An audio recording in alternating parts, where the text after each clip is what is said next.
Hello, BookTube.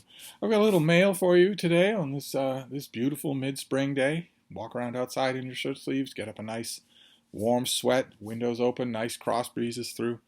The only problem being that it's mid-December in Boston. Uh, but playtime is over because it looks like this weekend Boston is going to get slammed. We may on Saturday get as much as 1/5 of 1 inch of snow. And the forecasters are saying that it could hang around for the better part of an hour. So better alert the National Guard. But I have a lot more periodicals this time around than I do book packages. There's only one book package. But I don't need much prompting to natter on to you. The first two periodicals are things that I resumed my subscription to just because I realized they brought me a lot of harmless pleasure, and the subscriptions are dirt cheap, so I'm not perfectly happy to have them come. They're architectural type things. First one is Coastal Living, and it's full of it's got profiles like Little Talbot Island on the coast of Florida, but it's also got house profiles where you can look at people's houses, and I always find that fascinating. I very seldom do I find any houses in here that I would want to live in, even as a guest. I want my house to have a homely feel to it, not a museum feel to it. And if I felt that way about Coastal Living, well, you feel that a lot more about Architectural Digest, the other magazine, the Bible of popular architecture magazines. And this was a bit promising. The cover there is a bit promising. That almost looks like something where a person would live. The giveaway is the non-functional chair, which is there as art, and it just goes on from there. There were a couple of things in here that I noted, like for instance, the front half of Architectural Digest is ads. Imagine very expensive ads, usually for realty companies or whatnot who have extremely high-profile properties to sell, and one of those is Andrew Martini, based in Boston and Concord. And this is a Back Bay penthouse.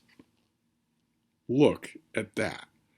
See, I mean, I wouldn't want to do it. I mean, you can see right away that this was built for art rather than to live in. Would you want to have food on that couch? You'd be terrified the whole time. And what good is that fireplace to that couch?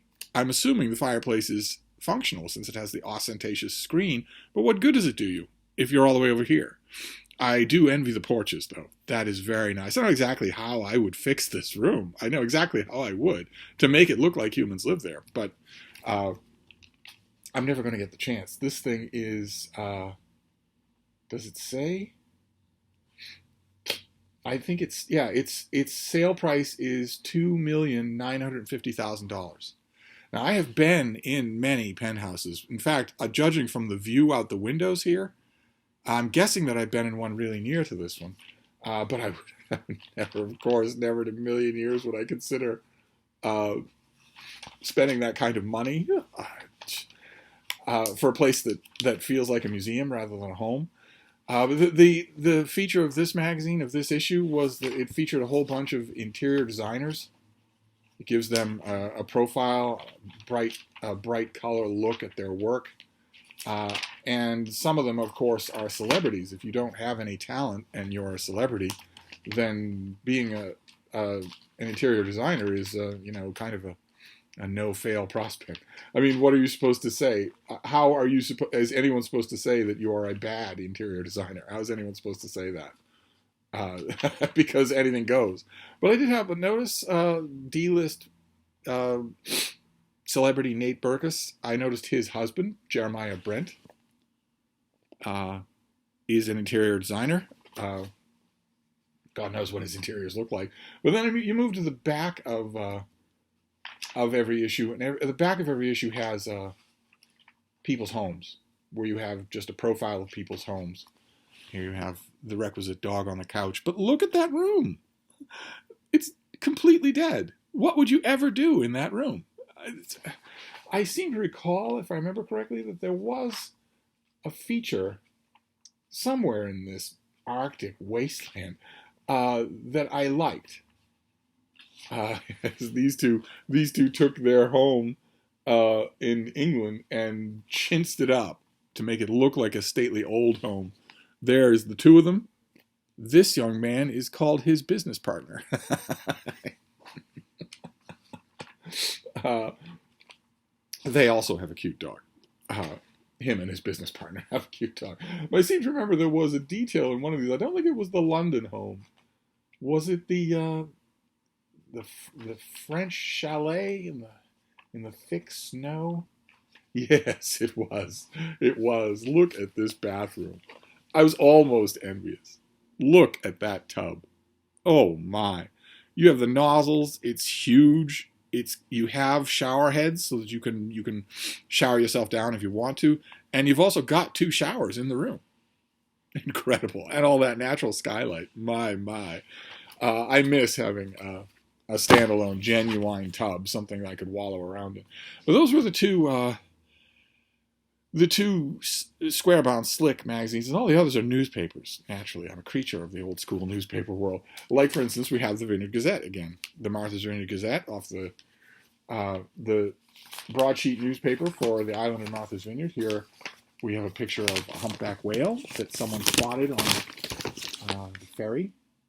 Very nice. These are all original photographs. These aren't jet setters who come in and take a photograph of the vineyard just because. And this issue, the reason I always hold up the Gazette is because I'm their book reviewer. And this issue actually does have a book review by me. We saw the book, Martha's Vineyard in the American Revolution. It was curiously edited. I'm maybe truncated for space or whatnot, but I was a little bit, for the first time in forever, I was a little bit disappointed to read the version of it that was in the paper. No worries about that with the next paper. The next paper is Smoke Signals.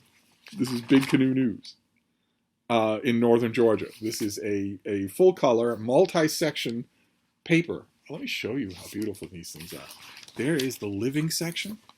Look at how lovely that is.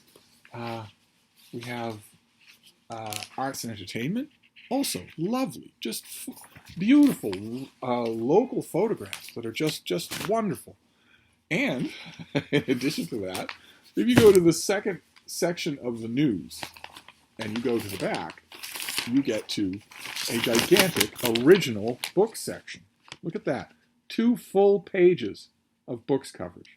There's my book columnist. Here's me doing my Ex Libris column on notable book releases for the month of December, many of which we've seen on this channel, and then a bunch of book reviews. Can you make those out? Just book reviews to undergird that whole section. Once every month, my books. I am a for-pay print newspaper book section editor again for the first time in decades, and one of very few in the country. Once upon a time, when I last had that kind of a job for a small Midwestern newspaper, newspapers had book sections. They might not have been big all the time, but they were distinct from everything else. It was just assumed as a mark of respect for your readers that they were all readers themselves of books. Book sections, dedicated book sections, have gone away. You'd be hard-pressed to find one. There can't be more, I would say, than 3 dozen of them in the United States. There are the high-profile ones, like the Times or the Washington Post or the Boston Globe or the Wall Street Journal has a wonderful book section that's dedicated to books, doesn't have anything else.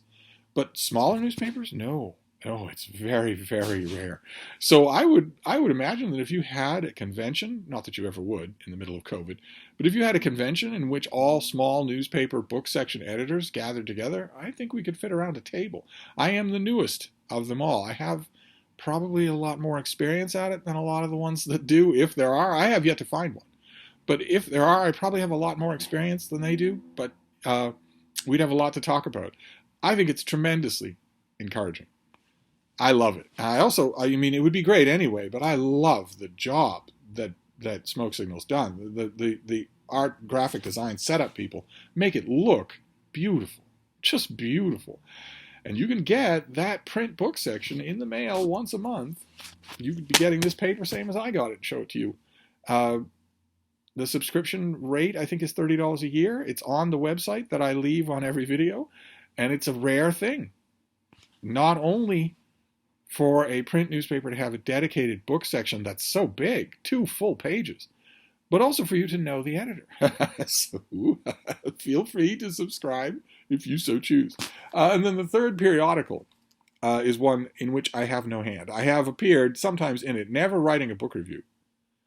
There's no way, from what I have heard from many sources about what the book review process is like, there is no way that I would ever write a book review for the New York Review of Books. Just no way. I don't like being edited. That's why I was so shocked by that Vineyard Gazette piece. Even if it was done for space, I especially hate the reflexive way that editors and sub-editors and wet behind the ears post-prom teenagers at places like the NYRB treat their freelancers. I especially hate the tone, the avuncular, look, I've got a lot on my plate, I've only got a little bit of time to dispense some wisdom to you tone. I have just, I guess, grown out of it completely. I don't have any stake in needing that to happen or needing to put up with it. So there's no way that I will ever appear in the New York Review of Books. I doubt very much that that will ever happen unless a friend of mine becomes their book section editor. But I have appeared in there. My name has appeared in the New York Review a few times, many times over the years for blurbs. And once, rather touchingly, because for Open Letters Monthly, years and years and years ago, a friend of mine in the publishing industry died. And I was in the habit at the time of writing brief obituaries for publishing and writing world people who died, and just posting them for the world to see. And I did when I debated whether or not to do that for him, and then I thought, no, he was a genuine figure in the publishing world, so do it. And I did it. I thought nothing of it, and then I got the New York Review of Books, and they had run a small block obituary, a small block in memoriam for him that quoted me. I guess because they couldn't put it anywhere themselves, or maybe they ran out of time. But that was touching. But I am pretty sure, I haven't scrutinized this issue, but I'm pretty sure that I'm not mentioned in here at all. There's quite a bit of interesting stuff in here that I will be hunkering down with. Let's see here. That book that we saw by Daniel Ogden, The Werewolf in the Ancient World, that's reviewed here, and I loved it. Absolutely loved it. In fact, it made it into the little book room right away, which books don't usually do in a given year. I think there were some others that Harrow by Joy Williams I really liked. That's in here. Robert Pogue Harrison does a long roundup of a whole bunch of Dante.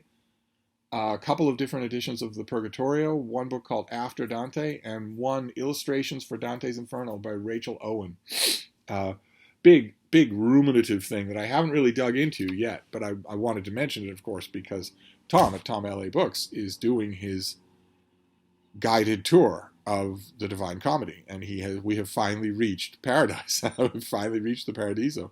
I'll leave a link to his channel down below in case you're not following along. You can, of course, jump in. I think he's done 2 videos on Paradiso, so you could jump right in there. You'll never find a better guide. I thought there were a couple of others. Maybe not. I thought there was one other that. No. Okay. Well, that's all right.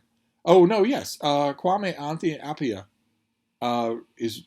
reviews The Dawn of Everything by David Graver and David Wengrow, which has been getting a lot of very interesting, intelligent reviews in a lot of different places. Very nice to see. Since it's a very thought-provoking book, I thought so too. But anyway, those are the periodicals. And then we have the package. One of these big white things. I'm assuming the odds are in favor of this being a finished copy of something that comes out in January that I'm not going to have to think about. Oh, no, it's an advanced copy. No, so it's going to be 2022 release. I don't think I'm going to get any more 2021 releases. Okay. This comes out on the 1st of February. This is called White Lies, The Double Life of Walter F. White and America's Darkest Secret by A.J. Bain, who did The Accidental President. That was really, really good. His book, The Accidental President, was really good. In fact, I wonder if there are blurbs for it in this book. No, this is an advanced copy, so there aren't any blurbs for it, and there's no pub sheet for this either. So we'll just do it the old-fashioned way here. This is the riveting biography of Walter White, a little-known black civil rights leader who passed for white in order to investigate racist murders, helped put the NAACP on the map, and led the charge to launch the modern American civil rights movement. He lived two lives, one as a leader of the Harlem Renaissance and the NAACP in the early 20th century, the other as a white undercover investigator and newspaperman who covered lynching crimes in the Deep South at the blazing height of racial violence. Born mixed race and with very fair skin and straight hair, White was able to pass for white. He leveraged his racial ambiguity as a reporter, bringing to light the darkest crimes in America and helping to plant the seeds of the civil rights movement. His risky career led him to a double life. He was simultaneously a second-class citizen subject to Jim Crow laws at home and a widely respected professional with full access to the white world at work. His life was fraught with internal and external conflict, much like the story of race in America. Wow. Well, the first thing I think is what a great movie that would make. Good Lord. But this author has an enormous amount of credit in the Bank of Steve because his book, The Accidental President, is terrific. So there you go. That's our one book, White Lies by A.J. Bain. It comes out on the 1st of February, right around the corner for a lot of you. But that's it. That's it for the mail. There may be more coming. There are 2 delivery trucks roaming around that have yet to alight on my front parlor. If they do, maybe I will be able to prop myself up and make another video. If so, you'll find out. If not, I'll hold them over until tomorrow. I'm going to wrap this up. I will see you soon. Thank you, BookTube.